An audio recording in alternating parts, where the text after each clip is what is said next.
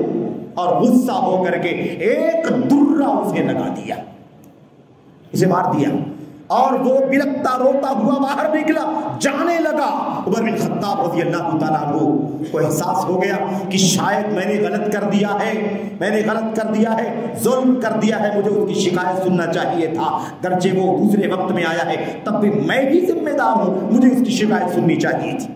میرے بھائی اس شخص کو بلایا، وہ شخص حاضر ہوا۔ عمر بن خطاب رضی اللہ تعالیٰ عنہ نے کہا یہ درہ جسے میں نے تمہیں مارا ہے، یہ درہ اپنے ہاتھ میں لے کر کے مجھے مارو، اضربنی کما ضربتک، جیسے میں نے تمہیں درے سے مارا ہے ایسے درے سے مار کر کے بدلہ لے لوں۔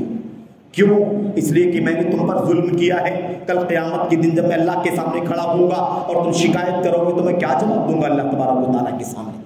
اس معمولی سے مسئلے کے لیے عمر بن خطاب رضی اللہ تعالیٰ عنہ کو احساس ہو گیا۔